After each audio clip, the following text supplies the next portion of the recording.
И така, за да можем ефективно да реализираме профилактичните проекти, трябва точно да формулираме целите.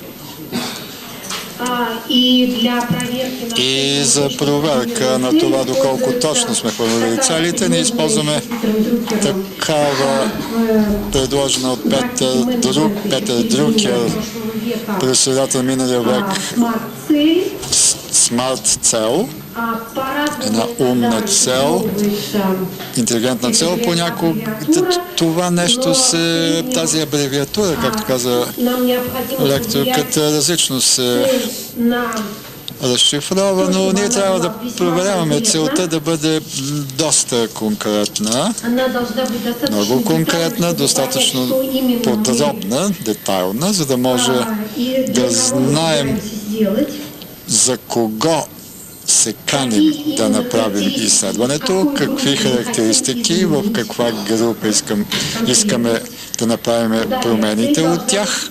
Целта трябва да бъде измерима също така. Колкото и социална да е или не важна задачата, ние трябва да си поставяме такава цел, че да може да се осъществи. Каквато и да е тя, ако не може да бъде осъществена, това е безмислено.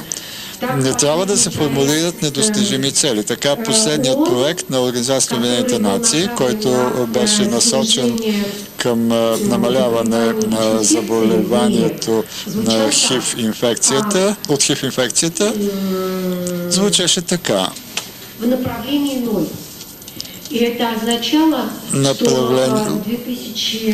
да бъде по посока 0. Значи към 2015 година имахме цел за този проект 0 в случая на заболявания от ХИВ-инфекция и 0 смъртност от ХИВ-инфекция. Това е недостижима цел, това е една мисия просто, но от друга страна, ако по такъв начин се формулира целта, то виждаме усилията на специалистите. Т.е. самите усилия да бъдат към това, да минимизират заболяванията от ХИВ-инфекция и да организират всички съпътстващи действия, така както и препарати, които да съпровождат живота на инфектираните от ХИВ по начин, по който да живеят възможно най-дълго при тяхното положение. При тях фактически се дава такова лечение, което да не умират и по правило напоследък, благодарение на всички тези мерки, те умират от възпаление на белите дробове. Но тези лекарства са много обемни, скъпоструващи и за това използването на тези многобройни лекарства по определена схема в продължение на целия живот е нещо, което доста трудно се достига.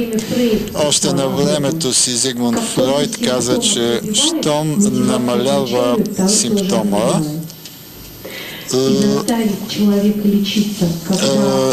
намалява и не чух добре, и е много сложно да се лекува човек, когато вече нищо не го боли. И в нашия случай трябва да мислим за болест, за лечение, когато боледуваме вече. Това е много рисковано и по-скъпо, по-добре е да извършим профилактика и да извършваме здравословен начин на живот. Целта трябва да бъде достижима. Следващия показател. Тя трябва да бъде релевантна, уместна. Трябва да бъде релевантна. така че като цяло обществото да го направиш по-здраво и трябва да бъде релевантни към тази проблемна ситуация, която ние определихме с вас още на първи етап и трябва да бъде актуална и да споделя разбиранията, които ги има дадено общество. Иначе защо да харчим средства на данъкоплатците? И естествено трябва да бъде също така определена във времето. Не е възможно да се провери дали е достигната целта или не, ако поправя се докладчик, ако не са определени сроковете на нейното достигане.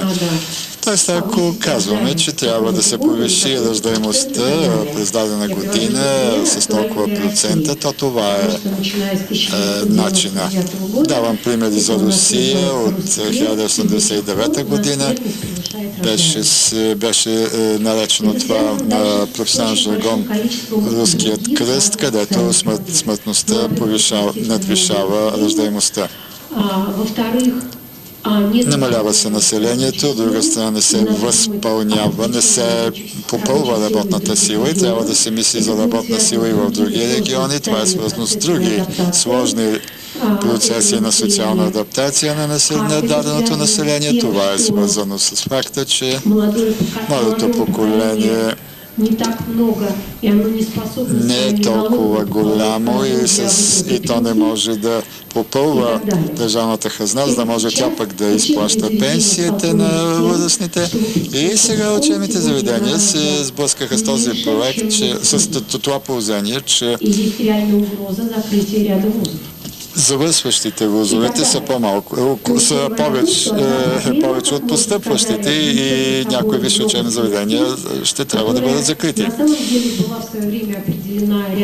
Редица фактори, социални фактори определиха създаването или закриването на университетите и през средата на 90-те години кризата и перестройката. И не беше построена тази матрица на дървото на проблема, за която говорихме преди това и се получиха сега последствията, които бяха заложени още от 1990 година. За това трябва при проектиране на големи мащабни проекти да се имат преди всички фактори на последствията. След като ние построихме дървото на проблемите, формулирахме целите, задачите, последствията и измеримите резултати, ние трябва да направим анализ на решенията. И така, ние проверяваме още веднъж и проверяваме желаните и достижимите задачи. Сверяваме ги с данните на анализа за ключовите играчи и за кого е насочено нашето въздействие. Този, към когото е направено, иска ли да участва или не? Какви мотиви има да участва и какви препятствия има? Кой ще ни окаже подкрепа? Как ще събираме нашите данни? Как ще извършваме изследванията? Какви фактори ще имаме предвид? Ще отчитаме как ще правим всичко това? По-нататък ние оценяваме достижимостта, изпълнимостта, реализуемостта и ги сверяваме с наличните ресурси. При това ресурсите могат да бъдат различни. Първо, колко много елементарно, но колко пари имаме и докъде да стигнем до тези пари, как да посочим на нашите спонсори, тези, които ще ни дадат пари, как да им обясним, че всичко това е за тях изгодно да ни дадат пари, в крайна сметка, и какви човешки ресурси има, кой ще осъществява тази профилактична програма и с какъв ефект и с какъв резултат, как ще съберем този екип. И още веднъж се връщаме към анализа на ключовите играчи, ключовите действащи лица. Тоест, това е още един аналитичен етап при създаването на стратегическите програми. Много важен етап, както вече нееднократно се връщахме към това ние с вас и което го демонстрирахме, това е провеждането на изследването. Или да се обръщаме към тези изследвания, които са били Тоест, или, с други думи казано, се обръщаме към тези изследвания, които са били провеждани и които ни вършат работа. Или пък да използваме адекватни статистически методи за анализ на оценка на данните, което ще доведе до създаване на различни математични модели. Както и да се формират различни теории. И на своето време известният Курт Ливин, социален психолог, казва: никакво изследване без действие и никакво действие да не се прави без изследване. Тоест, за да се направи някаква програма, след някаква програма трябва да се направи изследване, да се вземат данните от там. И авторите, които оказваме доверие, трябва да вземем предвид техните фактори. Да ги използваме по някакъв начин в нашите изследвания и да ги сравним с един или друг математичен модел. И която идея профилактична програма трябва да се базира върху резултатите от предварителните изследвания. Тоест, планът за намеса трябва да предшества, т.е. трябва да правим математически анализ от начало, както и за медицинските заключения трябва да има първо медицински анализ, трябва да има стратегия на намесата, някакво лечение и така нататък. Именно там е залогът за грамотното достигане на измененията, които ние можем да ги направим. И точно по такъв начин, именно по такъв начин трябва да се създава профилактичната програма. И основната задача тук би била да се разбират принципите за формиране на човека, формирането на човешкото поведение, поправя се докладчика, с което ще се сблъскаме. И добрият практик, който е въоръжен с теория, не взима някакви готови рецепти за всичко, а сам си създава. И добрият аптекар винаги си смесва в аптеката билки, прахове, лекарства и така нататък. И вие така точно тогава бихте били специалисти, ако сами използвате различни неща, за да ги направени на различни нива. Изследване на различни нива. И така идваме до следващия етап, построяване на математичния модел. По такъв принцип, именно ние с вас трябва да създаваме модела или да ги заимстваме от практиката тези модели. Мы с вами рассмотрим те модели, которые ние ще разгледаме тези проблеми, които добре на практика са проработили. На слайда ще видите модела. Трябва да се отбележи, че действително, ако вие използвате за своето изследване, за разработване на профилактичната програма някакъв модел и вземете предвид тези фактори и ако извършите собствени изследвания, това ще бъде още по-добре. Именно така ще натрупате данни в областта на психологията на здравето и данни в областта на поведението на човека по отношение на здравето и всички модели ще се уточняват. И тогава всички конфигурации на моделите, на типовете за да създаде даден математичен модел, ще даде възможност да се разпространи този модел на по-широка популация. И за това бих ви препоръчала да използвате известни модели, отчитайки факторите, които при тях са се използвали, където е бил натрупан различен материал и така. Моделът убеждение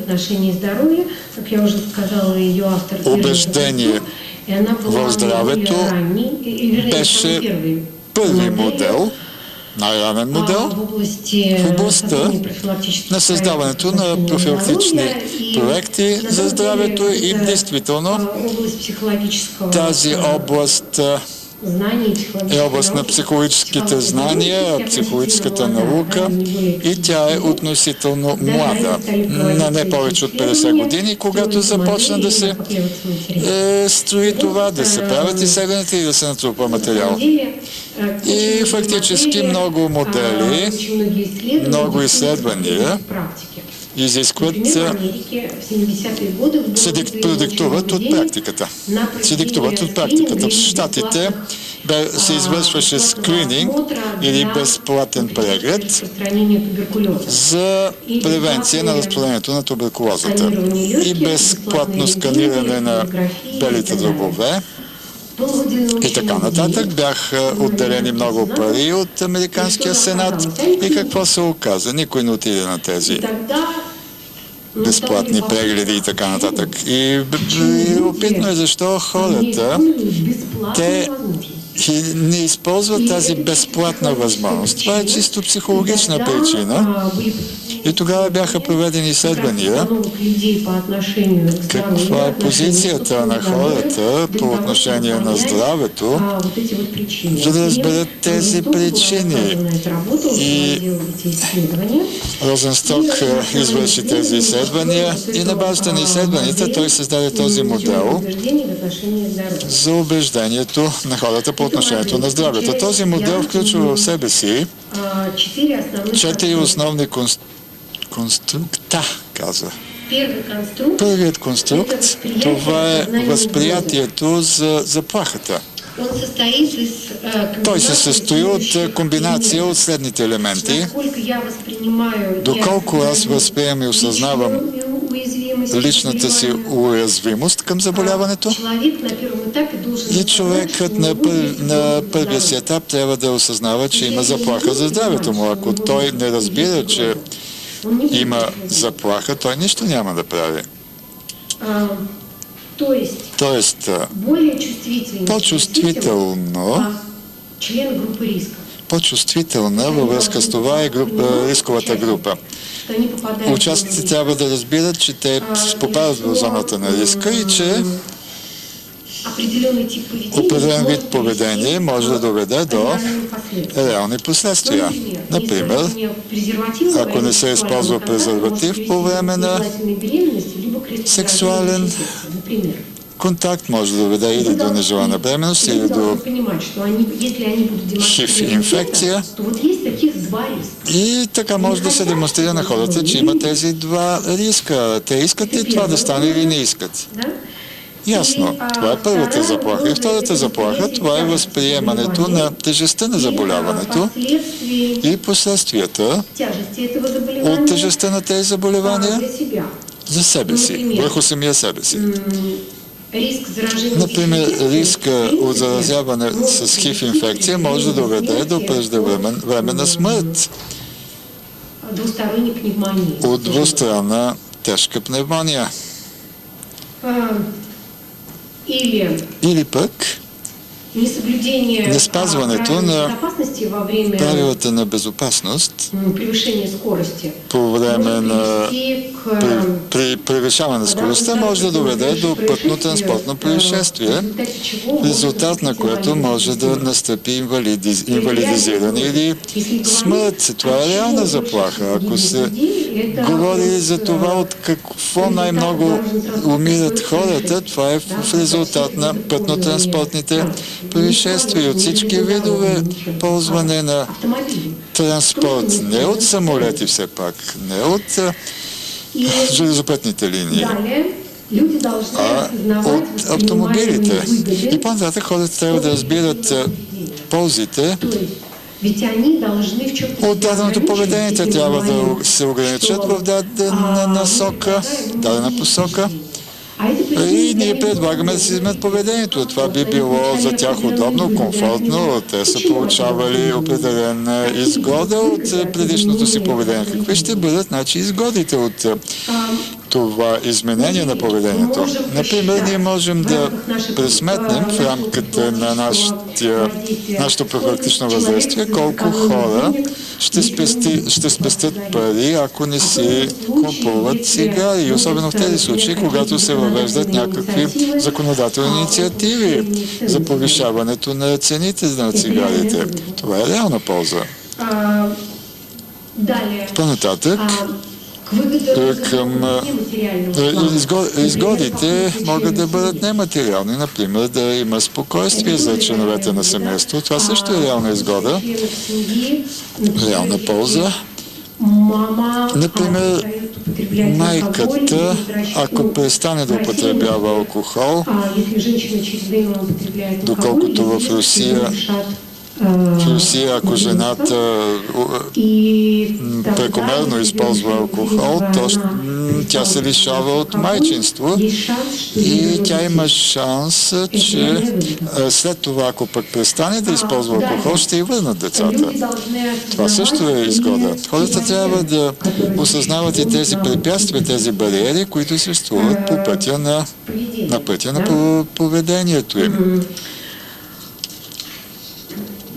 Например,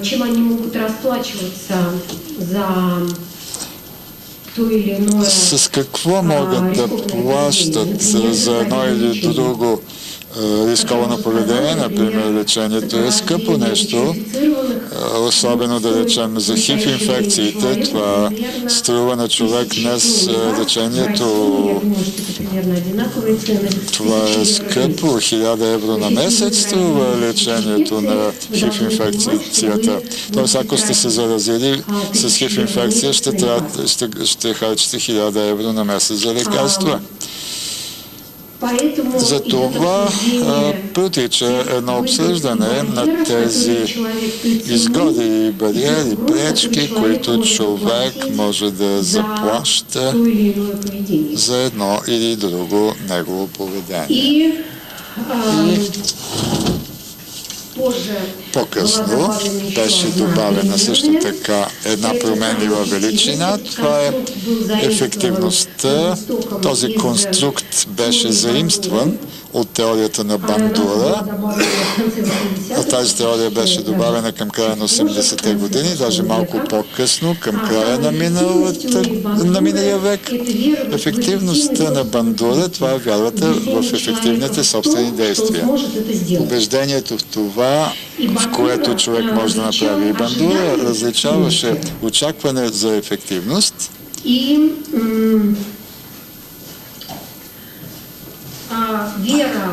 от вярата в ефективността. Например, човек може да очаква, че ако той престане да пуши, то това ще бъде по-ефективно за неговото здраве, но може и да не вярва в собствената си способност да извърши това. И тогава в рамката на превентивните технологии, превентивното въздействие на тези профилактически програми върви едно обсъждане на тези бариери, които именно пречат на човек да извърши това, в което той вече на практика е повярвал. И в рамките на модела за убеждаване по отношение на здравето, човешкото здраве, човек трябва да усеща, да чувства своята собствена компетентност, т.е. самоефективността за преодоляване на възприеманите от хората бариери.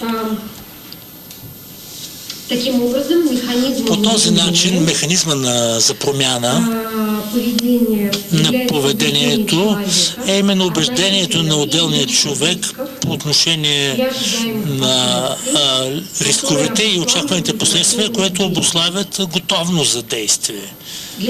Готовността за действие. За да се постигне промяна в поведението, е необходимо да се промени системата на убеждения и системата от нагласие. Тази система се опосредства от медиаторни промени, тези, които се променят сами по себе си. Към тях се отнася съвкупността от външни и вътрешни фактори.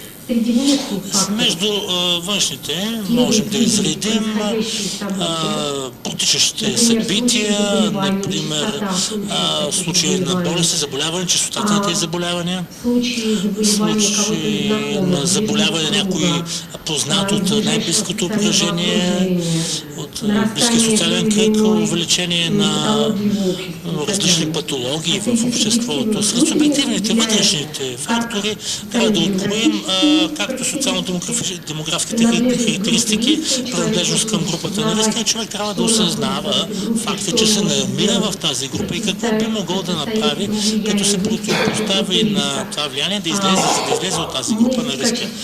Ние сме именно тези, които искаме да изменим тази ситуация, и като такива сме длъжни да променим ценностите в тази група, като използваме лидерите на тази референтна група и обръщайки се към собствения си психологически ресурс, към специфичните характеристики на личността, за да можем да ги изменим като първа стъпка към промяна на нагласите, използвайки волевия потенциал от натрупани знания, формиране на навика и укрепването на всичко това чрез опита, чрез жизнения опит.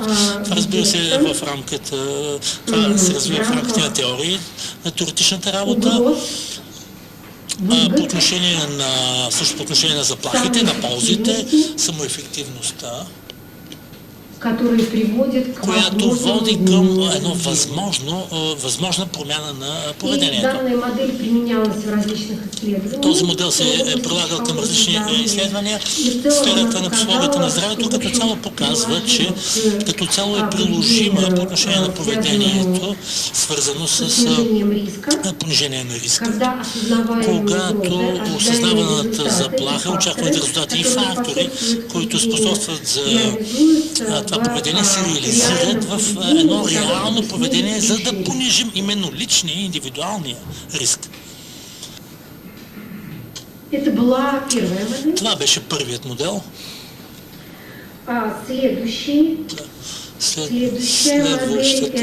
Следващия модел, това е транстеоретичният модел, етапа на промяна, предложена от Прохаска и Ди Клементе. Двамата автори всъщност са ни били гости при нас, идвали са при нас и съвместно с тях сме реализирали редици проекти, използвайки този модел. Те ни разказаха за прилагането му, реализирането на този модел. Този модел на Прохаска и Ди Клементе е разработен като опит за описване на процесите на промяна, които настъпват в различни поведенчески сфери. Този модел се базира както на резултатите на собствените изследвания на авторите, така и на анализа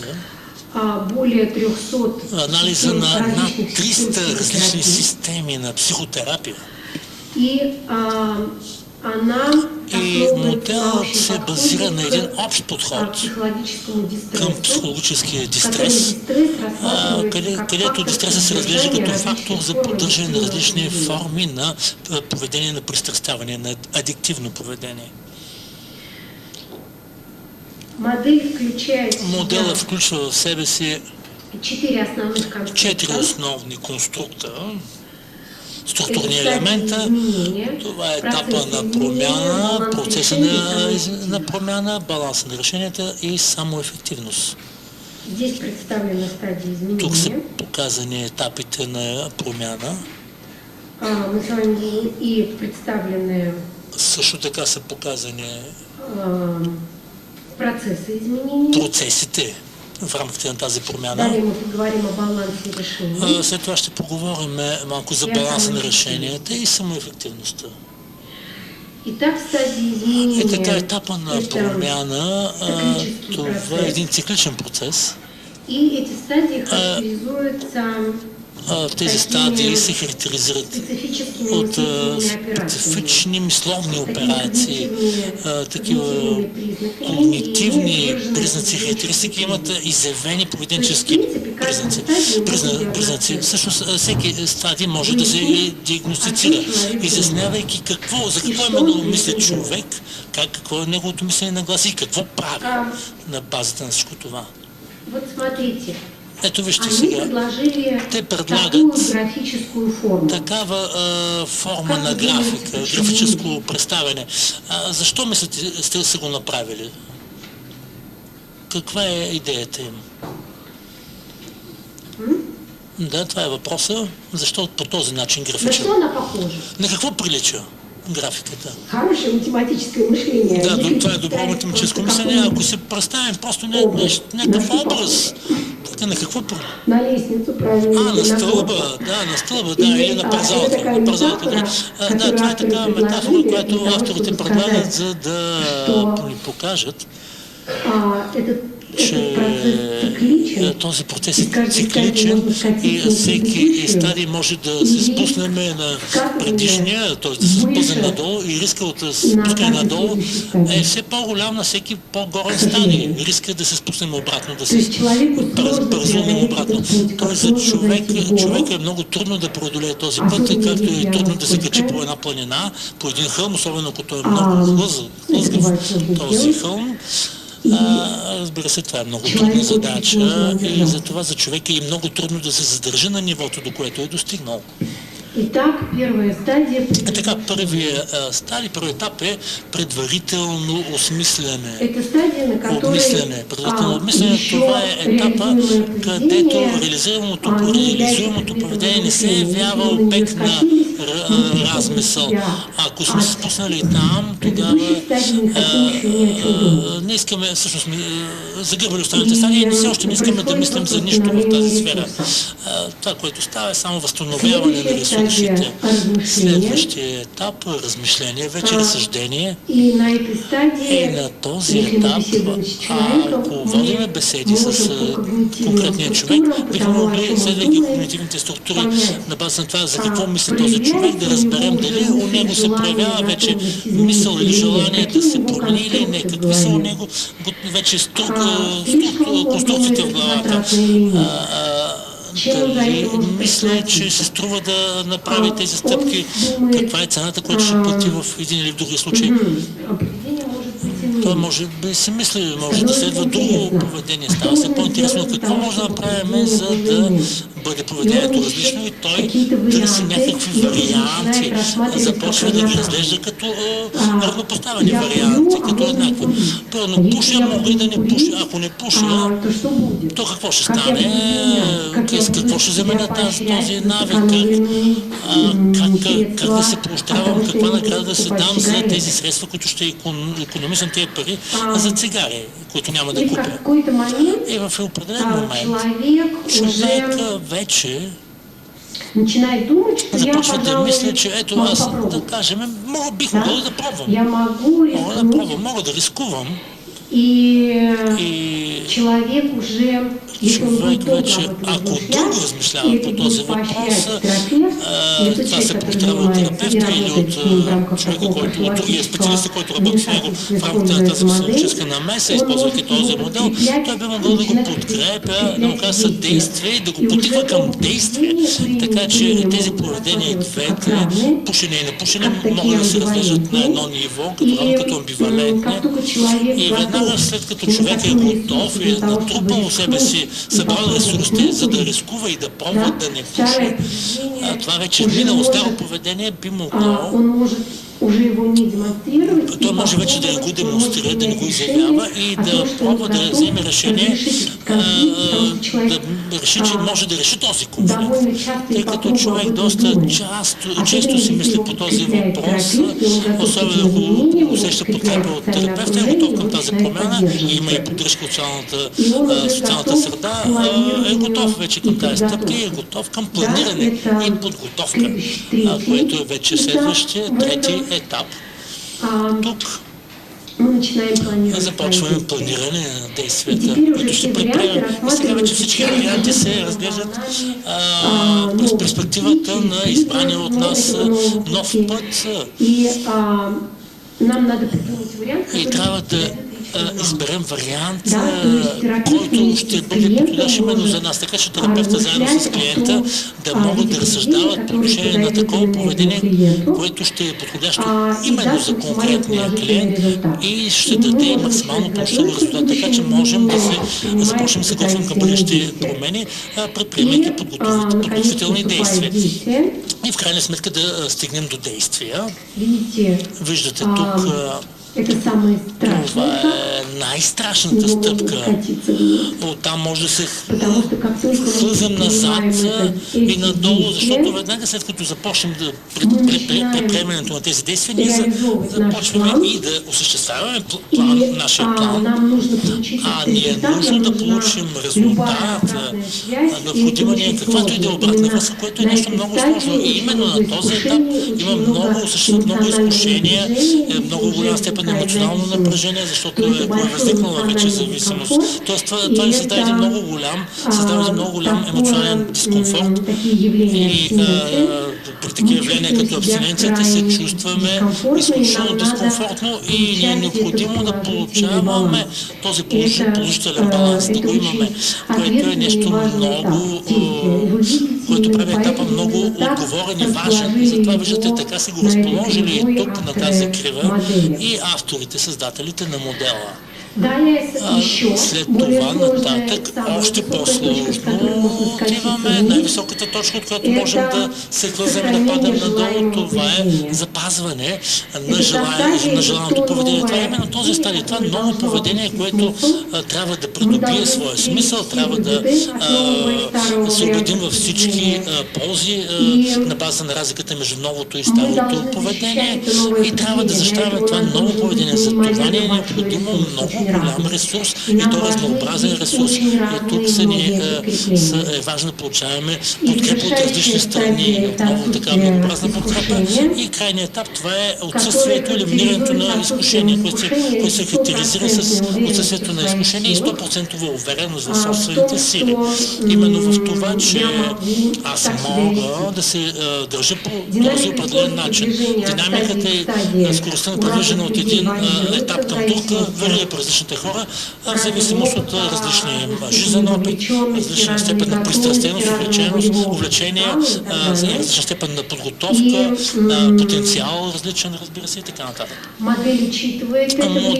Моделът взима преди това влияние, самите автори говорят, споменават, че на практика в последния етап отсъствието на изкушение, т.е. 100% излекуване, там остават, стигат едва 30% от тези, които са започнали целият процес. Това е изследване, което те са провели, мащабно изследване, спрямо група пушачи и алкохолици. За съжаление, не са толкова много тези 30%. Несъмнено е така. Ако не беше така, никой нямаше вече да пие и да пуши и щяхме много лесно да се справяме с тези проблеми. Но такива са резултатите, честно ги споделяме. Едва всеки трети успява да се пребори, да се справи с този проблем. Как да минаваме от един етап към друг? Започваме, използваме следния конструкт, който е заложен в този модел. Това е баланса за и против. Това е предложено от самите автори. Те го предлагат, базирайки се на 8-факторен модел за взимане на решение, който е формиран на базата на теорията и практиката за взимане на решение, използвайки редица математически модели, където този 8-факторен модел е изграден. В резултат на практическия си опит те го опростяват до модела за и против, т.е. само двуфакторен, не 8-факторен модел. Те предлагат следните процеси за промяна, повишаване на осъзнаването на въпроса, драматично облегчение, позитивно изменение, позитивна промяна на собственост, позитивно промяна на самооценката и подпомагащо отношение. Ето на тази графика или по този начин са разположили тези пропорции на процеса на изменение и етапите на промяна. Както казахме в началото и направихме този анализ. На първият етап предварително осмисляне, размишление, това, което след като стигаме до етапа на размишление, стигаме до следните процеси осъзнаване на това какво става с нас и търсене на владаване на нова информация в засягаща сферата на здравето. И тук терапевтът трябва да предоставя адекватна обратна връзка, да се използват различни ресурси за това, разбира се. А след това какво става, какви процеси, емоционално събуждане. Това е осъзнаване на тези негативни емоции, които са предшествали рисковото поведение. По принцип, рисковото поведение може да бъде именно контролиране на страх, на тревогата, на тревожността и депресията. Трябва да знаем какво е предшествало, какво е именно емоционално състояние предшествало нашата рискова ситуация и в каква ситуация бихме искали да използваме рисковото поведение. Например, да употребим алкохол, да запалим цигари или да използваме наркотик. Какво емоционално състояние именно води до това. Ние сме длъжни много ясно да установим тази връзка. Размишление, разсъждаване, емоции, разсъждаване и действие. Ясно да определим, да осъзнаем и на практика да се научим да осъзнаваме своите емоции. Тук много добра помощ можем да получим от работата, по принцип с осъзнаването на емоциите. Това е много важна, много такава финна работа и общо показва, че има култури, където човек много бързо, лесно и просто осъзнава своите емоции, своите емоционални нагласи. И това се поддържа в конкретната култура, се подпомага от нея. Например, в японската култура има такава практика на работа с емоционалните нагласи и умението да се осъзнават емоциите, които всеки човек преживява. Нашия опит показва, че не винаги човек може да осъзнава своите емоции, че емоциите винаги са по-бързи, отколкото разума. Това също нещо, с което по-трудно работим, тъй като емоционалната реакция винаги предшества когнитивната, тя е просто по-бърза, по-бързо протича. И първото, което трябва да направим е да се научим да установяваме тази връзка, да намерим тази връзка, наличието на възникване на емоции, които провокират размишлението, разсъждаването, осъждението и действията, свързани с рисково поведение. Именно тази връзка трябва ясно да се осъзнава и да се проследява. Следващото, което може да се използва, какви когнитивни механизми, това е критичността, социалната отговорност на работа и критичната самооценка. Човек трябва да осъзнае, че промяната на поведението си по отношение на здравословния начин на живот ще повиши неговата самооценка, ще повиши неговото самосъзнание, ниво на самоконтрол и той ще може да контролира, да се контролира, да осъзнава, да си дава сметка за емоциите, които преживява и по този начин той става такъв човек, който наистина, използвайки своя волеви потенциал и натрупан опит от работа с своите емоционални състояния и самоконтрол, може да мине вече на следващия етап, свързан с умението да се контролира своето социално положение, своето емоционално състояние и своите действия, които са следствие на всичко това. Очевидно, Именно, неща са така, че много често човек използва такива рискови практики, за да понижи този контрол върху себе си. И тук е важно за човек да разбере, че или той ще използва тези рискове, ще прибегне към този риск и ще понижи самоконтрола поради някаква причина. Това се прави именно от подрастващите, например, или пък изначално те няма да прибегнат до това, а ще повишат своята отговорност и самоконтрол. Това е именно най-сложният етап, като такъв, който е част от работата с пациентите и който е включен вече и в процеса на терапия. Можем още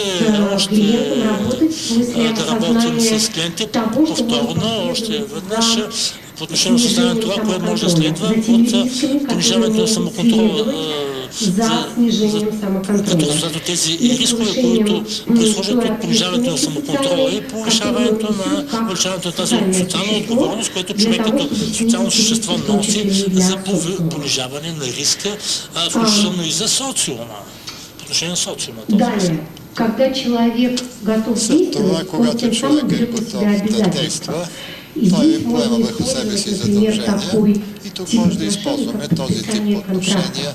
както да речеме, Если каквото е человек да речеме подписывает подписването на контракт, договори. Ако човек подпише и договор, потом его нарушает, и к след этому това на го самом деле нарушава, относятся разные примитивные техники, в том числе, има различни например, примитивни связанные техники, свързани, с, да речем, например, с техникой кодирования или кодирането, техникой ясно, че техника на кодирането или пък обшивания различных ампул. Это так обшиване называемый на контракт. различни ампули. Человек заключает Тоест контракт, човек что он не сключва будет договор. Това е так себя днешният вести. А договор. если Човек он сключва, че ведет няма себя така таким образом, да то постъпва. Ако последует санкции. той постъпи На така, самом деле, то если человек ще себя ведет настъпят санкции. разрешительным образом, на него накладываются Ако човек санкции с точки зрения социального контроля общества. Если человек Ако човек ведет действа себя по такъв недопустимым начин, образом, он то ще нарушает получи нормы, санкции. то Ако со стороны нарушава общества все равно следует нормите, санкции. то от страна на Подписал обществото контракт или нет. ще има санкции. Независимо Но дори для и того, да чтобы не е он постъп, не и да дали попал е под подписал санкции договор или не. общества, Ако которые могут е попаднал в том под числе санкциите на и обществото, очень които жесткими, могат да бъдат понякога в много разных странах, твърди, например, за опыт употребления в наркотиков, в някои разные страни периоды была за смертная казнь. употребяването на наркотици имаше Для того, чтобы смъртна человек не присъда. подвергся такому И за опыту, да он не подписал се контракт, который предостережет Вложи его на от этого такова шага. нещо, човек може да подпише Это тоже договор, важный което ще го опыт. предпази И от това да для извършва того, такива чтобы неща. сохранить За да се желаемое запази поведение, тут вступает желанието уже такой за в большей степени определено социальный контроль и поведение, поддержка ближайшего окружения. Здесь вече можно трябва да има использовать контрол модели, и подкрепа которые от страна на успешно окружаващата преодолели среда, зависимость. Здесь да может быть преодолее обязательно дадената должны быть, зависимост вернее, или поддерживающие привычка. отношения, как я Има уже говорила, среди подкрепящо ближайшего окружения. отношение от Если их страна не на будет, близкото это плохой окружение. знак. Ако няма такова, то Если не е наркоман добре това. прошел Ако наркоманът определенный е этап, преминал определен етап этапы и и стадии определени етапи и излечения от стадии недуга, на но он возвращается в ту же излекуване самую от социальную недъга, обстановку и среду, то и вы есть меня спросите, какой прогноз, връща към я скажу 0. тази Он вернется среда, к той же практике. но Если той не ще се будет върне към поддерживающих същата практика, ако отношений няма в продължащи социуме, в отношения в социальной социума группе, и в социалната если он група. вернется в то же окружение, Той се никакого върне в эффекта не старото будет. окръжение, което е било по-рано, то отново ще Потому что започне. это основная Ефектът ще бъде разрушающая нула, сила. резултатът ще бъде нула, защото това са основните Безусловно, разрушаващи человек, сили. который решился на Безусловно, этот човек, шаг, който должен се е быть решил вознагражден и към поддержан. такава стъпка, трябва да бъде И, възнаграден и подкрепен. как я уже И сказала, както и мы вече видели на казах, графике, и както это вие самое видяхте на тяжелое. графиката, това е най-тежкото, И весь най-тежкият этот етап. путь И проходит целият този 30% път тех, кто на него встал. минава На 30% последней от стадии, тези, на последних които са стадиях тръгнали нам по в помощь този път. приходит конструкт, тот же самый конструкт самой На эффективности, последния етап который предлагает застава Бандура. конструктът на само И контрол, така да се каже, Бандура говори за това, который связан с уверенностью който человека е в свързан своих с силах, и как раз увереността я на уже, човека в как я собствените уже си сказала, сили и ему както может вече казах, помочь може да быть помогне уверенным в себе на ближайшее човека социальное окружение. да бъде И уверен в себе си, любая социалното положительная обратная связь. окружение. Я как раз хочу сказать, И что в обратная тех же връзка исследованиях също може да Беклемента и помогне. Прохаска было показано, Тези что положительная связь и положительный опыт имеет больший експерименти эффект, чем на отрицательные Прохаска и наказания. колегата му, Поэтому беше стратегией по-добро, отколкото наказания в работе с метода за зависимостью наказанието, является защото в неэффективной. стратегията за Потому что, наказанието как правило, при зависимост е в неефективна. зависимость попадают В люди, зависимост как мы уже раньше с вами видели, попадат в хора, които, изучениях факторов, както ги которые виждахме приводят к при рискованному това, поведению, попадат хора из личностных конструктов, риско люди с низкой и самооценкой. хора, които имат ниска самооценка. Затова каквото и да е наказание, всяко едно наказание само ще провоцира поведение в связи с тем, что эта оценка будет еще больше и понижаться. ще има неефективно поведение, поради това, че оценката за себе си Вместо ще му того, бъде чтобы още работать с по-ниска. проблемой, мы будем разгонять ее на более И глубокий ние уровень. вместо да отстраним проблема, Поэтому ще стратегии го наказания доведем до още неэффективны по-задълбочено в борьбе с ниво, още зависимостью. по-дълбоко ниво, още по-ниско ниво, лошо ниво. Кроме И того, не може да они, борим с скорее всего, и зависимостта по этичны. този начин. Тези методи са Наказывать за недуг неетични. нельзя. Да наказваш за Его недъга надо на лечить, човека не поддерживать и трябва. изменять. И опять поддерживать. Трябва И да го възнаграждать подкрепяш за и да го възнаграждаваш, ако Это очень долгая и кропотливая работа. И мы можем говорить о том, положителен что опит. Това е една много мы дошли до последней стадии работа, която с сохранения най-големи желаемого тънкости трябва да се поведения только извършва. в том случае, если И это тогава поведение можем да му сохраняется больше помогнем, года. когато неговото поведение продължава повече от една А година. это, как я уже сказала, Новото му поведение, хубавото на поведение. практике А това демонстрирует на только практика 30% от тех, кто се начал. демонстрира само или се показва само от 30% от тези, които са започнали да върват по Поэтому это длительный добрия път. процесс. Затова Но можем тем да не кажем, менее, че това е если един продължителен мы процес, встали на этот въпреки путь, всичко, ако сме мы тръгнали должны по быть този път уверены в вече, том, что мы ние трябва его да пройдем до бъдем конца, и как раз в про това, че это ще преминем пътя конструкт до края. самоэффективности.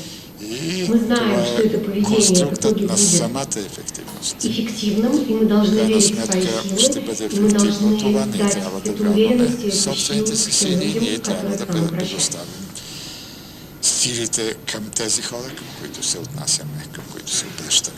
Последняя теория, о Последната которой мы с теория, вами поговорим, която ще поговорим днес ние с вас, теория това е теорията диффузии изменений, на дифузията на промените.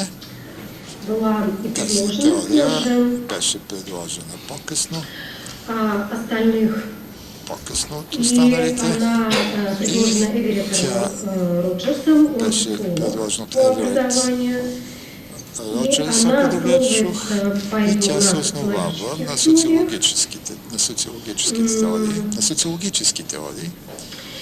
И очевидно, что если мы с Очевиден вами е фактът, занимаемся че ако се распространением, занимаваме ние с вас с разпространяване на ефективни то нам важно, чтобы они превентивни действительно широко были практики, распространены в много е обществе. важно те да бъдат широко Особено те, разпространени которые в успешны, они доказали обществото. свою И особено эффективность. тези, които са И били успешни, са доказали если своята они будут ефективност. распространяться, И ако тогда те се наше разпространяват, действие будет ако неэффективнее, те не се и наша разпространяват, конечная тогава нашите задача, действия ще связанная с бъдат изменением неефективни. здоровья населения, не будет решена. И нашата задача за подобряване на здравето на населението няма да бъде решена. Эверетт Роджерс задумался Затова о том, Еверетт как Роджерс распространять се замисли на това как да разпространява инновации, те иновациите, эффективные поведенческие тези модели, ефективни те продукты, модели на которые поведението, те тези поведенческие нормы, которые поведенчески связаны норми на поведението, които эффективными са поведенческими свързани практиками. с ефективните И практики на поведението. свое название эта модель И получила своето от название теории моделът диффузии, которая есть получи в от теорията на физике, дифузията, где която речь идет съществува об в физиката, обмене където става въпрос за знаниями обмен на знания и процессе взаимопроникновения, и става въпрос за процес на веществ и взаимопроникване знаний. на вещества в физиката, съответно на знанията Эта модель в была психологията и този основана модел на беше основан теории, върху теорията, предложенной французским предложена от социологом френския социолог Тардом еще Тарт в още XIX веке, през 19 век, которая която описывала эти теория обратные кривые описваше социальных процессов. една своеобразна Это крива кривая дает линия представление на о том, социалните как процеси и происходят тази разные крива процессы в обществе. дава представа за това как протичат процесите в обществото. Эта модель сначала Този была широко модел распространена отначало в беше маркетинге, широко получила разпространен свое в маркетинга подтверждение и получи своето в потвърждение различных в различни маркетинговых маркетингови изследвания. но она также получила също уже в така 21 веке моделът получи през 21 свое век подтверждение и в своето профилактических потвърждение и в проектах и профилактичните программах в проекти, и области в общественного програмите здравия. в областта на общественото здраве. По мнению Роджерса, По мнението на Роджерс, в общей популяции людей можно разделить общата популация, на хората могат да бъдат подразделени на 5 подгрупп. 5 Это подгрупи. новаторы, Първото са ранние новатори, последователи, ранни раннее последователи, большинство, позднее большинство и отстающие. ранно Да? мнозинство, Примерно новаторов по-късно всего 2%, тех, мнозинство кто и заражает с новыми изоставащите. идеями и готовы 2% са първите, в тези, които общество. се заразяват с новите идеи, са готови да ги внедрят. 13% това са А ранние ранните последователи. последователи.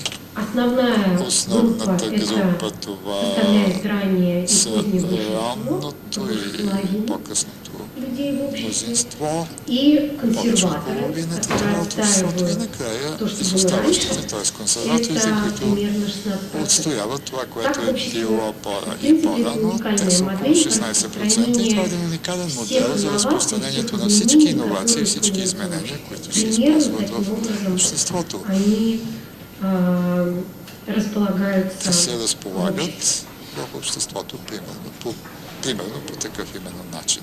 Очевидно, что Очевиден две фактът, че крайние группы – это двете крайни новаторы и групи, консерваторы, между са ними всегда новаторите борьба, и как в английском консерваторите, парламенте. и в тях протича постоянно борба, Новаторы – это те, кто както стремятся ко в всему английския новому, а парламент. консерваторы – Новаторите те, се кто стремят към активно всичко ново, сопротивляется. На самом деле, консерваторите са тези, это които такой активно правильный се баланс, потому что съпротивяват. если в мире были Това е только един правилен новаторы, баланс, защото ако в света имаше само а новатори, жили то в нямаше постоянных да переменах, это был бы успяваме да очередной живеем, а стресс. щяхме да имаме постоянен Да, стрес, поэтому защото консерваторы ще нам имат помогают постоянни передохнуть промени, затова консерваторите и, ни помагат малко да се отпочинем пребывать в более-менее нормальном и да состоянии. пребиваваме Но горе-долу в едно большинство нормално людей находятся в състояние. промежуточном состоянии и готовы Много от хората примкнуть се к той или намират в иной междинно группе, в състояние и са зависимости от готови того, да се насколько причинят, они да преминат към разделяют едната и към другата група, в ценности зависимост тех от това до изменений. каква Да? степен те И споделят ценностните при изменения там. принятии решений, буду я меняться или нет, буду я использовать это или нет,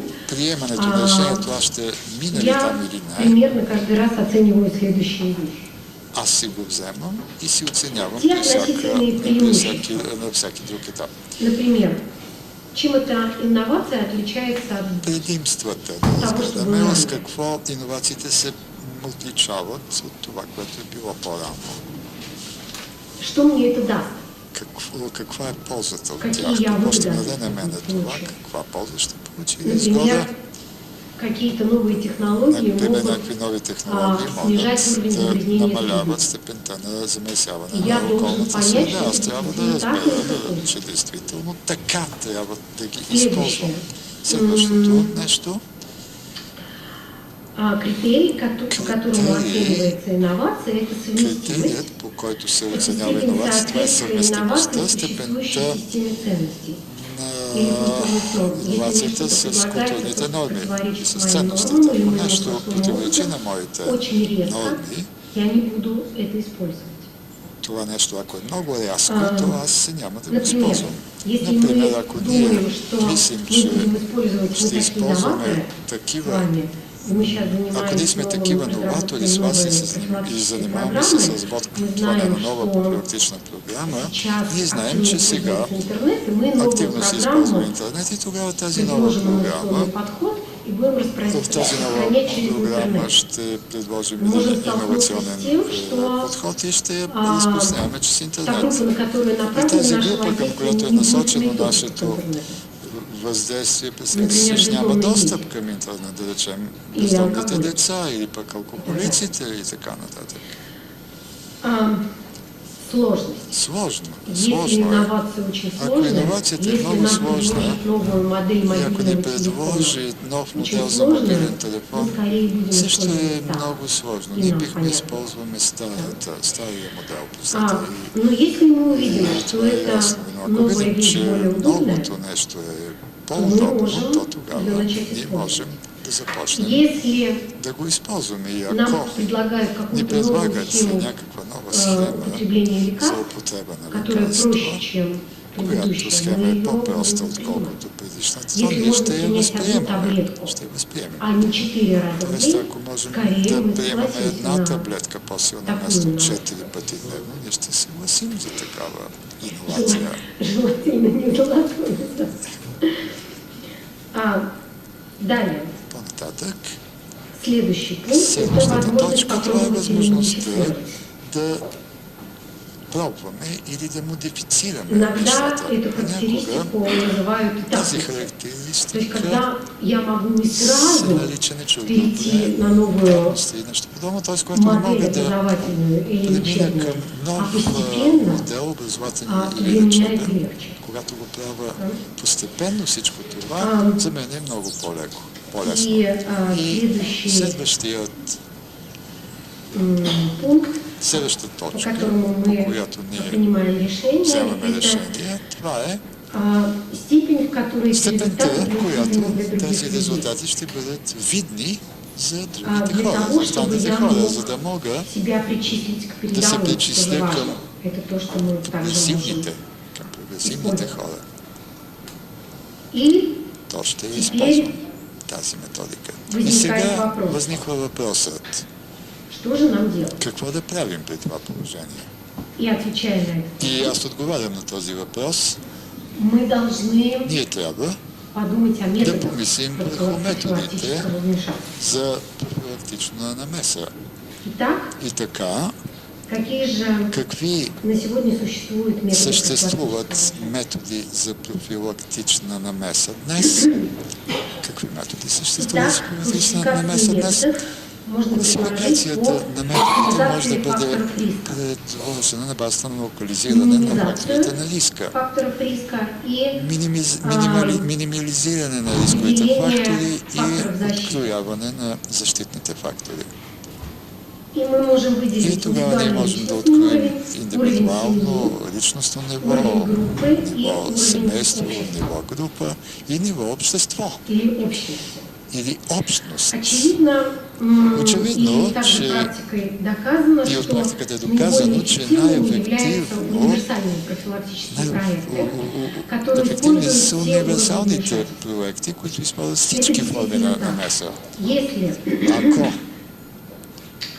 мы будем ние реализовывать комплексную реализираме универсальную профилактику на комплексна уровне общества, универсална не будем профилактика на ниво подкреплять общество, на но не уровне я групи. подкрепяме на И ниво група на индивидуальном уровне и на она будет индивидуално эффективна. ниво, то Если тя мы ще бъде просто примем неефективна. Ако закон, ние просто приемем един но о нем закон, не будут знать люди, но и хората он не не знаят будет за този закон или пък не адекватно бъде адекватно потребителям донесен, адекватно донесен до потребителите и не се създаде а в нашей съответното культуре, и мы опять нашли здесь ориентация, общее между двумя съответната культурами, нагласа, то е мы не безполезно. будем использовать законодательные акты, Ние не можем да използваме будут просто, сами по ако себе, не използваме сами по себе. законодателните актове за една Примером нова такой култура, универсальной то ще си бъдат сами за себе си тези вмешательства актове. является такой уровень территориальный, Ако, являются различные компании в СМИ.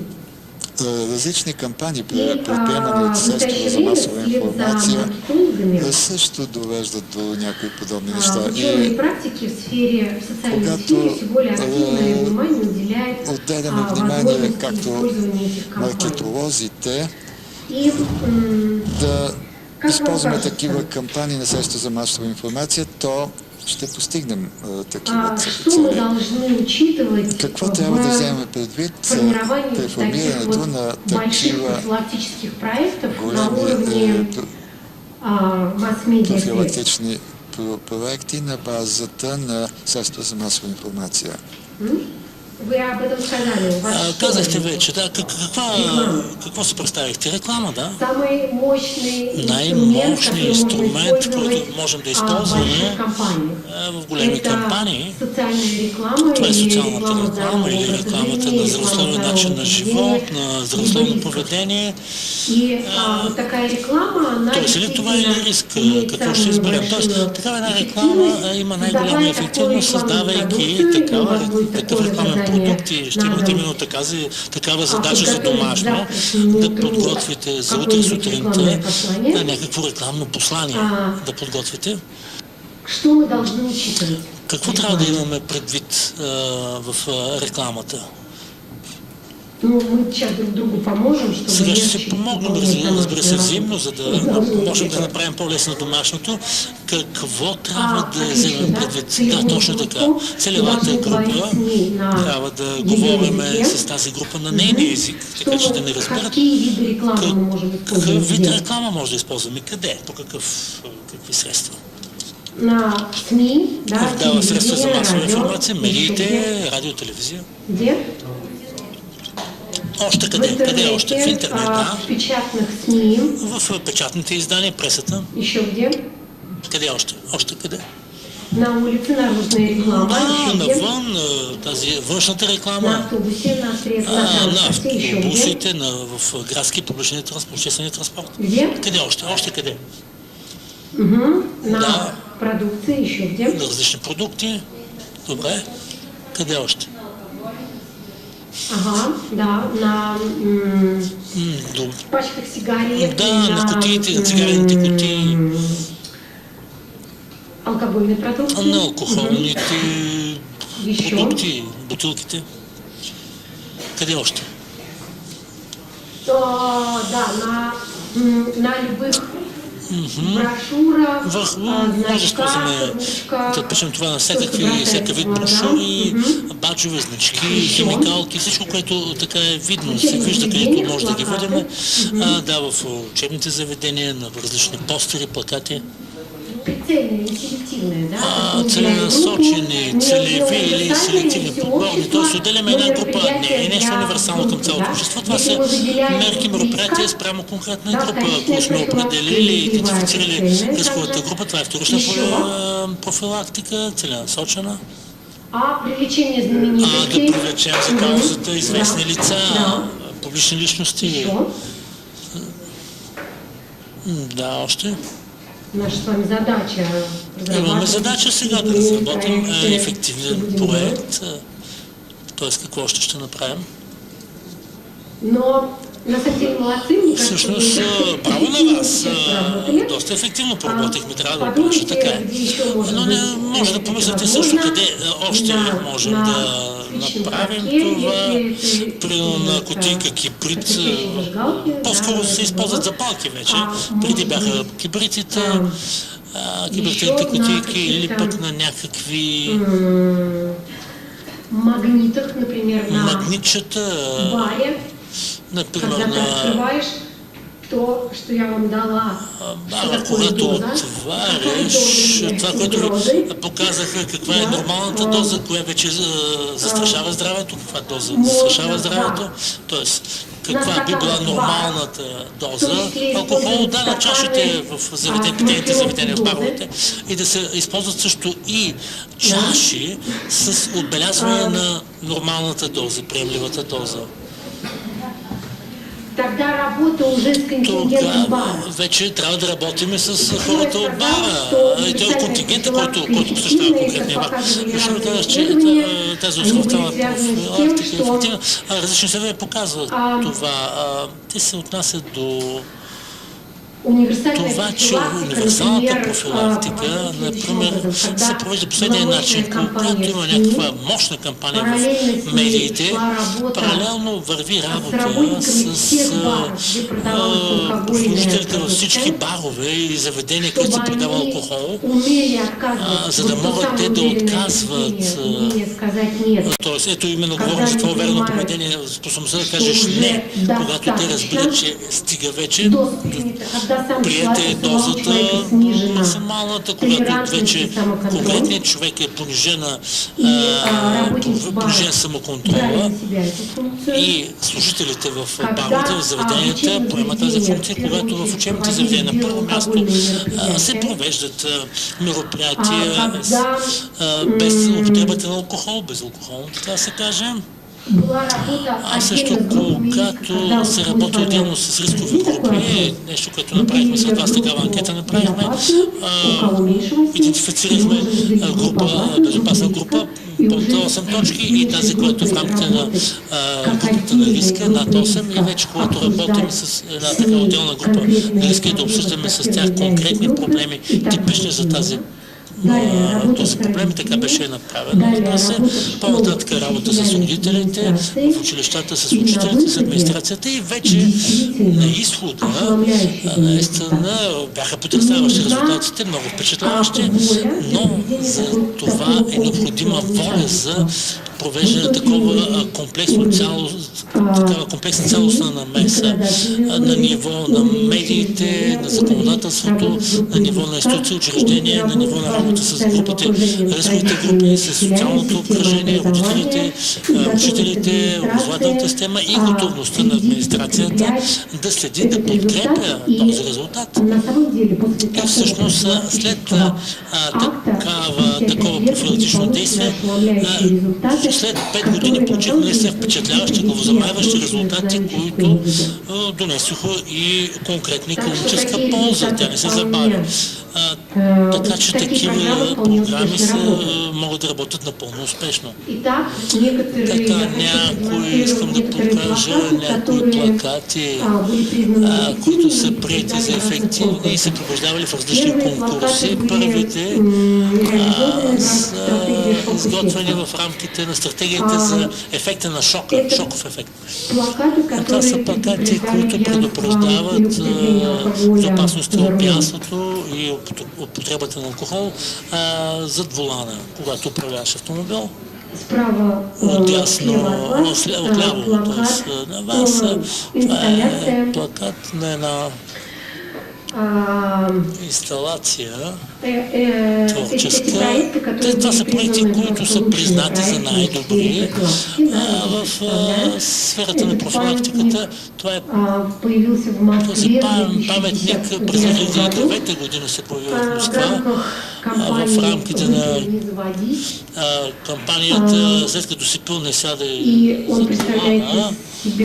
И той представлява една бутилка, в която са тези коли, леки коли, автомобили, които са били участници в пътно-транспортни происшествия с смъртен изход, при които водача е бил в състояние на алкохолно опиянение. Този паметник е в Москва сега, в този вид, който го виждате. Отдясно е плакат, който е бил поместен във всички тоалетни в град Лисабон, в Португалия през 2006 година. Влизайки в тоалета между лекциите, студентите са можели да видят такава плашеща картинка, снимка на наркоман. Той е в реален ръст, този плакат, в човешки ръст, такъв мащаб, и влизат студенти и директно виждат тази картина. Такава плашеща образ на наркоман, който си взима дозата. Това е вече, когато се използва и хумор. Тези плакати са използвани в нашия проект в Петербург, за което говорих и вчера, когато споменах за това, че взехме всички плакати, които бяха в нашия музей санитарно-хигиенич, музей посветен на хигиената, разработен на темата за здравето за 100 години, за целия 20 век. И се показаха на нашите студенти такъв бърз кадър, като срехме най-бързата емоционална реакция и емоционално ниво, защото основното въздействие на плаката е именно в емоционалната сфера. Съответно тези плакати, както вчера казах, те са правени още през 60-те години от наши художници, завършили художествената академия преди толкова много години, така че на времето са получили много широки отзиви и са победили в конкурс за плакати за здравословен начин на живот още през 60-те години и до сега имат този ефект емоционален в рамките на нашите студенти, така че в рамките на нашите профилактични програми ние измервахме основния път на таких значимых точках их на реакции на студентите, т.е. откъде минават студентите и ги слагахме именно там по местата, откъдето минават студентите и се оказа, че наистина имат въздействие. 100% от запитаните си спомняха, че са ги видели. Когато ги питахме какви плакати си спомнят през последната година, къде са ги виждали, какви са виждали, те ги описаха много точно и казаха, че са направили впечатление, са обърнали внимание. Бяха разположени в 4 най-опасни факултета. Икономическия факултет по журналистика, факултета по психология и философския факултет. Ето този плакат получи през 2007 година първа награда от вашия град е автора в рамката на изложбата на конкурса за превенция. Автора е Василена Икономова. Българка. Тя направи ето този плакат за предпазване. Предпазване от използване на наркотици. Предпазване от употреба на наркотици. Тези инсталации, или това са всъщност кошата за смет, те са използвани в Бразилия в рамките на национална кампания срещу употребата на наркотици и в рамките на един бразилски университет по тази кампания агенцията разположи такива контейнери за отпадъци с стикери, залепени снимки на хора и посланието е следното. Хвърляйки буклук в главата на човека, аудиторията разбираше, осъзнаваше какво именно правят наркоманите, какъв е ефект от тяхните действия. И след което следва предупредителен надпис. Следващата стратегия е проповед.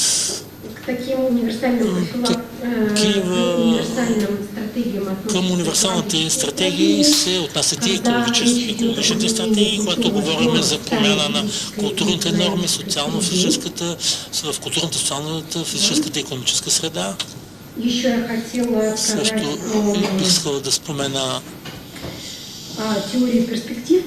теорията на гледните точки, на перспективата, предприета от двама научни работници, Даниел Калеман и Амос Тверски, двама учени, които са работили в рамките на теорията за приемане на решения в ситуация на неопределеност. И може би знаете, единственият психолог, носител на Нобелова награда, именно Даниел Калеман, по принцип не се присъжда Нобелова награда за психология, а той поради тази причина получава наградата за икономика, Нобеловата награда. Той самия работи в рамките на теорията за приемане на решение в ситуация на неопределеност и на практика изучава именно начина, по който се приемат решения, се вземат решения в една ситуация на неопределеност.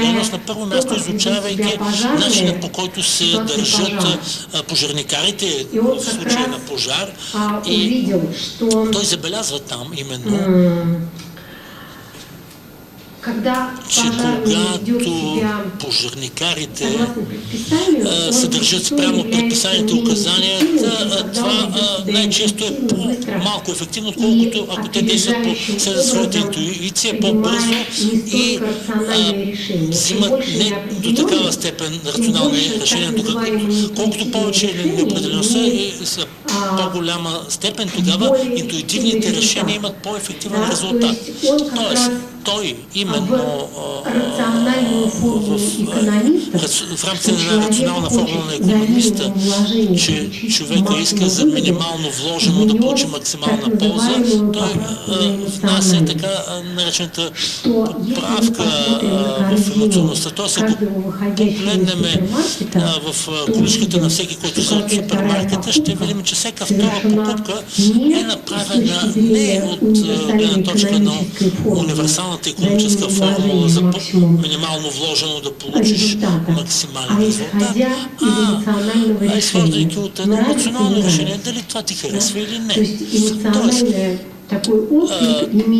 такъв емоционален отзвук, реакция има място при взимане на решение, особено когато не разполагаме с много време, трябва много бързо да вземем решение и реагираме на именно това емоционално ниво. И именно при Он в его в теории неговата теория он обнаружил, что той открива това, че люди по-разному хората реагират по реагируют с различен их начин точки от зрения, гледна решения, точка на тяхната связанные перспектива, на с това, което приобретением выгоды те имат като гледна или точка, като возможности решение за потерь.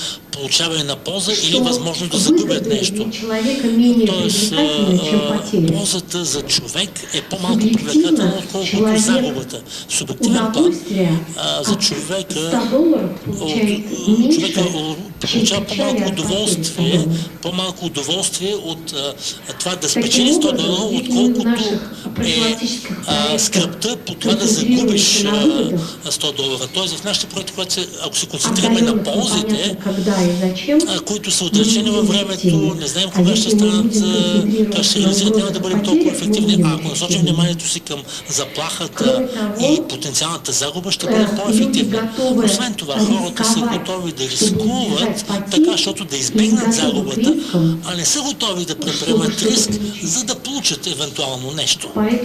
Поради което много сложно да се подкрепи такова едно поведение, ориентирано в тази посока, здравословния начин на живот. Следващите му изводи на база на него изследването, че хората са склонни да правят грешки при оценка на вероятността. Те недооценяват вероятността на събитията, които ще се случат, и надценяват вероятността на събитията, които може никога да не настъпят, да не се случат. Тоест, именно това е субективен принцип, субективното начало в човека е много силно заложено за човек, затова човек не се подава на рационални икономически закони. Човека е едно ирационално същество, не е машина. Човек е емоционално същество, психиката е ирационална и тя няма как да бъде измервана с някакви строги теории. И освен това, по-нататък своите разработки, своята работа той работи в рамките и на психологията на здравето, и изучал, какое сообщение было более действенно, как комуникация ще бъде по-действена. оказалось следующее, что если вы хотите изменить поведение, чтобы предотвратить заболевание, то есть в рамках первичных числа, когда заболевания нет, на всю генеральную совокупность, на всех людей, лучше акцентировать внимание на выгоду.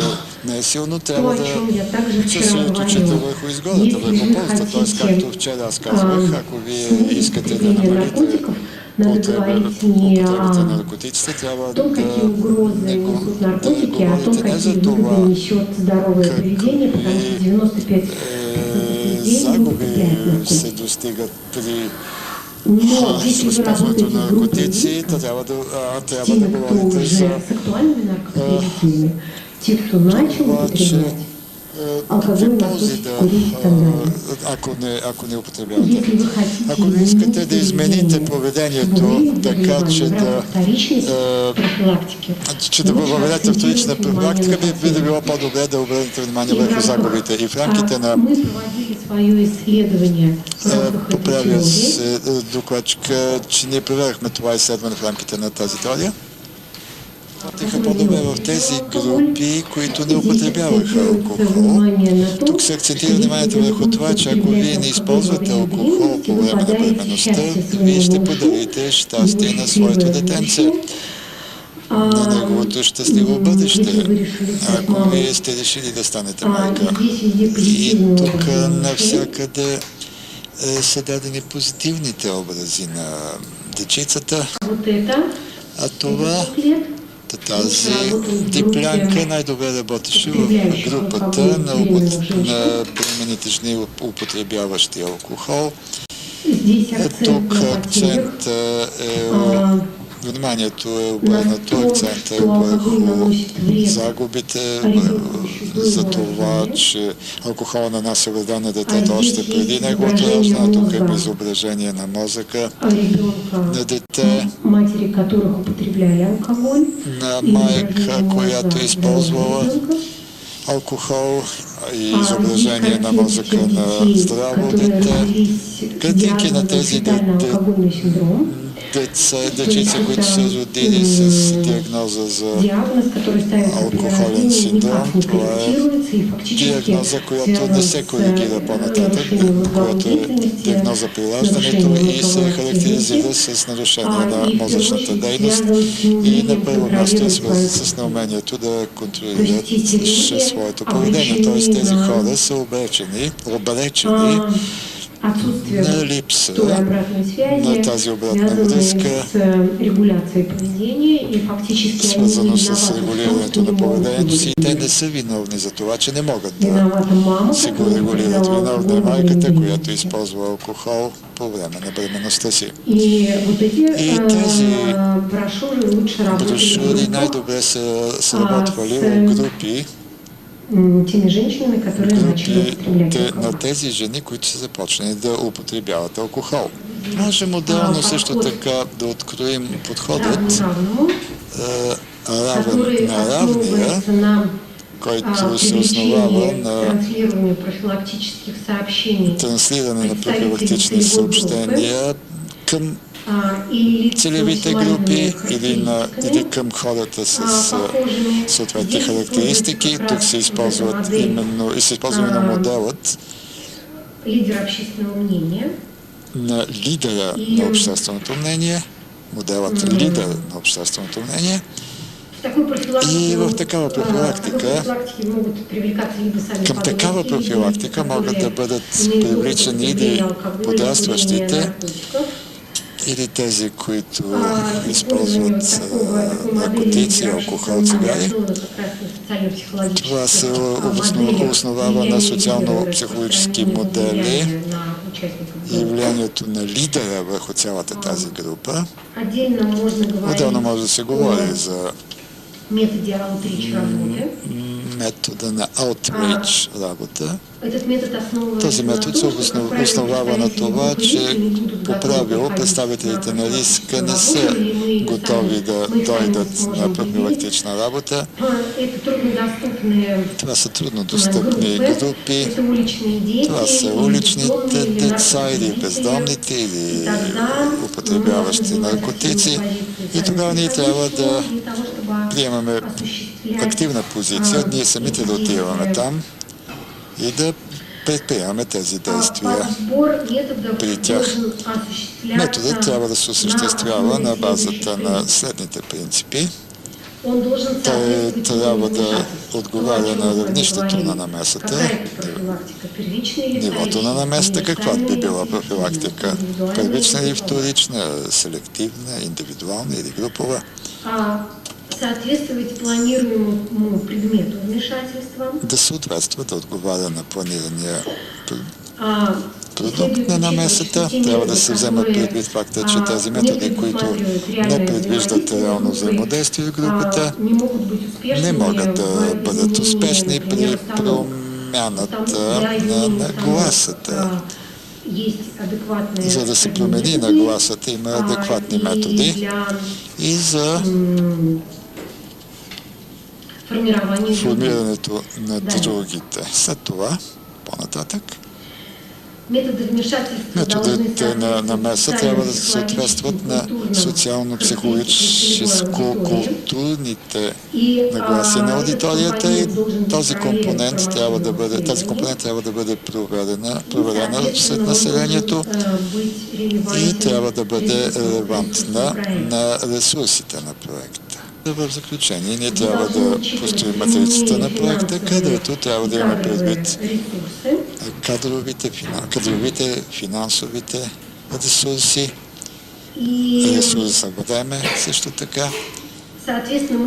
Съответно, ние трябва да умеем да създаваме подходящ календарен план, график, в който трябва да посочваме коя задача, в кой период от време, в кой времеви период се каним да решим, да отбележим точните рамки на проекта, как ще фиксираме изпълнението на този проект,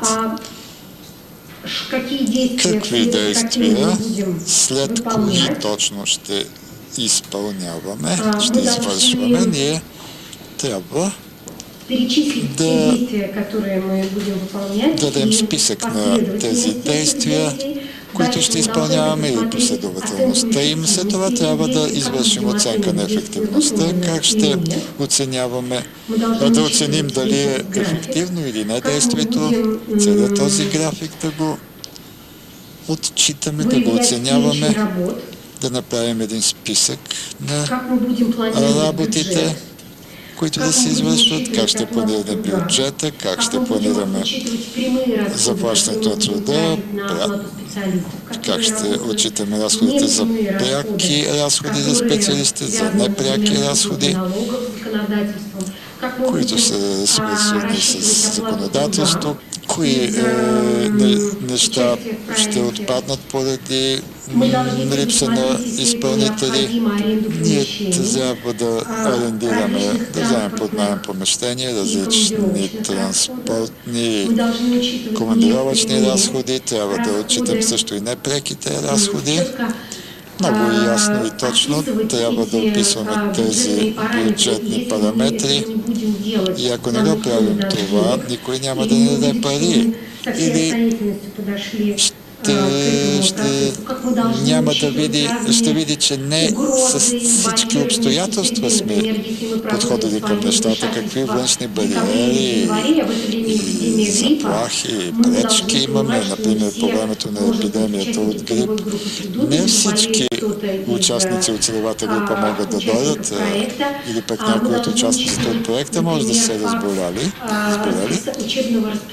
Трябва да имаме предвид също така фактът за учебния процес, разписанието на лекциите и така нататък. Ако извършваме тези изследвания в учебното заведение, трябва да предвидим отделните разходи за една такава продукция, за тази продукция, колко би струвало всичко това, да предвидим възможната инфлация, ако проектът ни е предвиден за няколко години. И също така, в зависимост от факта колко точно можем всичко това да пресметнем, то ние ще можем да изглеждаме повече или по-малко уверено, написвайки проекта и предоставяйки го пред комисията, която ще би ни предоставила грант след и провеждането на конкурса. И мы с этого начнем наше завтрашнее занятие. Поредната домашна работа, за поредната домашна работа ще ви дам реално изследване, което беше извършено и вие трябва, използвайки данните от това реално изследване, да предложите утре вашата профилактична програма, на тези експерти, които ще оценяват вашата профилактична програма. Може да използвате PowerPoint от интернет, може сами да извършвате, можете да се обедините в някакви групи и тогава като експерти ще участват и останалите участници. В този смисъл експерти. Вие ще представите утре проекта, тъй като днес ние обсъждахме тези неща. Вие трябва да опишете проблема, вие трябва да изградите дървото на проблема, да формирате целите, факторите, които ще бъдат в рамките на изследването, след това последствията, задачите, целите, как ще ги измервате, какво ще направите на входа и колко често ще извършите измерванията, кои ще бъдат индикаторите на ефективността. Казахме, че трябва да бъдат адекватни и измерими резултатите. Вие трябва също така да пресметнете бюджета на вашата програма, приблизително колко ще струва, за да може да се разбере доколко ви уверено ще можете да искате пари, било от някаква фондация, някакъв фонд, било от трябва да помислите къде също така да отидете да помолите за пари, какъв математически модел ще използвате за основен, базов за реализирането на вашия проект. Как ще въздействате върху тези фактори, които ще измервате, какие В сроки какви вы срокове предполагате, че ще извършвате профилактичните намеси, с какви групи ще ги извършвате тези намеси и какъв ще бъде ефектът, резултатът и как ще се измени ситуацията в страната или пък в света, да речем. Така, и сега ще ви информацию исследования. въведа информацията на изследването, вие ще си я запишете. И така, правителството на град Хикс, нека да не е Варна това, ви покани като консултанти за разработването на профилактична програма на учениците от по-горните класове в 10 училища, които учат 50 учащи се на възраст 50 участници, 50 учащи се повтаря на възраст 15-16 години. Вие имате данни, получени при неотдавнашните извадкови изследвания за дадената група. Това са данни от реално изследване. Пожалуйста, прочитайте резултаты исследования. Прочетете резултатите от изследването. Изберете актуалните проблеми. Като се обедините, може да изберете който и да е проблем, да го формулирате така, както ние с вас говорихме, да построите дървото на проблемите в сферата на здравето на дадена група. Подумайте, какой информации вам не хватает. Помислете си каква информация ви липсва за пълноценното разработване, как ще я събирате. Имате цяла нощ на разположение да сърфирате в интернет и да вземете това, което ви липсва, да намерите моделите за изменението за промяната в поведението и да разработите, да създадете практическа програма. И така резултати от изследването. Практически всички ученици в нашето изследване живеят вкъщи в родителско в семейството на родителите. Живеят с майка си повече от 90% учениците. Наличие на баща има в 70% от учениците.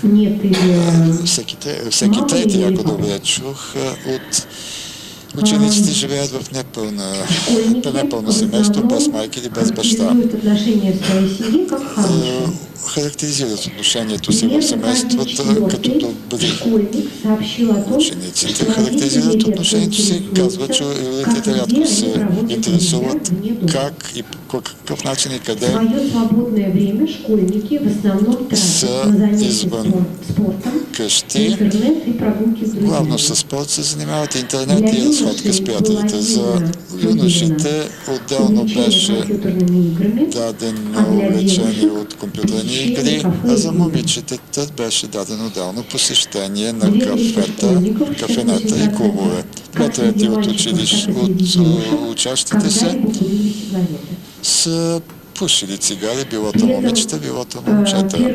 При това първият опит за пушене се е случил на 12-13 годишна възраст.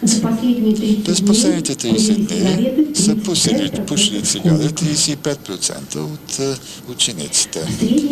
Средно те пушат 1 до 5 цигари на ден, тези от тях, които пушат.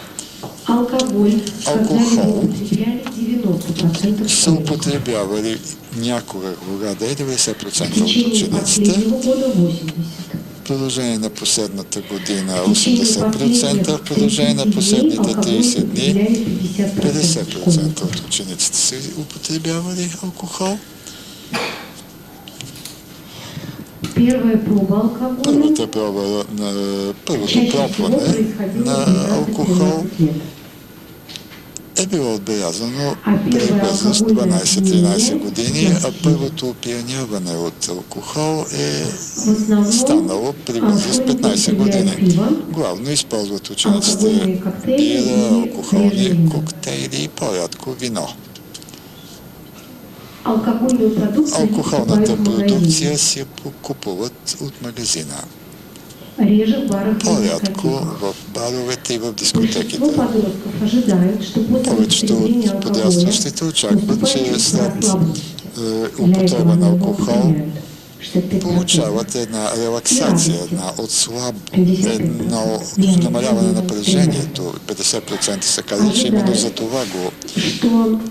това го употребяват алкохол. Очакват, че ще настъпят някакви негативни последствия. Една трета от учениците, И в основном 2/3 не очакват негативни последствия. И главно тези негативни последствия са свързани с главозамайване, световъртеж и лошо значительная часть подростков самочувствие. сообщила о том, что Значителната част употребление от алкоголя подрастващите съобщиха, вызывало у че них какие-либо проблемы. никаквито и да са проблеми предизвикал алкохола след това. Для мальчиков За момчетата в основном это были главно драки. това са После били употребления боища алкоголя след 20% употреба на подростков алкохол. 20% от момчета това са го примерно казали, количество 18 с проблеми полицией. с родителите 18%, с полицията проблеми И 11% са казали половые контакты. и незащитени полови контакти 12% от тях са го съобщили. При момичетата, освен проблемите с Это родителите, в 17% случаев. при 17% от случаите това е станало, Были проблемы с имало друзьями. проблеми с приятелите след употреба на алкохол, затова са съобщили 12% от тях и на влошаване на успеха в училище, затова са казали 10% от Когда люди участващите. употребляли наркотики, Когато някога изобщо да са използвали наркотици, 30% от момчетата и 20% от момичетата са съобщили. за последние През последните месеци са използвали 10% мальчиков и наркотици 5% девочек. 10% от момчетата и 5% от момичетата. Основният наркотик, който те са употребявали, са били препаратите от конопи. Момчетата също са използвали и халюциниращи препарати. 5% момичетата наркотици, заедно с алкохол и таблетки. А също успокоителни средства, транквилизатори. При това 90% от учениците смятат, че даже еднократното използване на наркотиците е свързано с риск за здравето. Да, канабис е един от тези препарати от конопа. Правилно казахте, всеки трети ученик, т.е. 30%, каза, че много лесно при желание би могъл да се снабди с наркотик. Това са тези данни, които ние получихме при изследването. Тоест, вашата задача се опростява, за разлика от нашата. Вие не трябва да извършвате изследвания. Вие трябва просто само грамотно да ги използвате тези изследвания, създадете подходяща профилактична програма. Имате последен шанс да зададете въпроси, защото утре ще оценявам вашите проекти.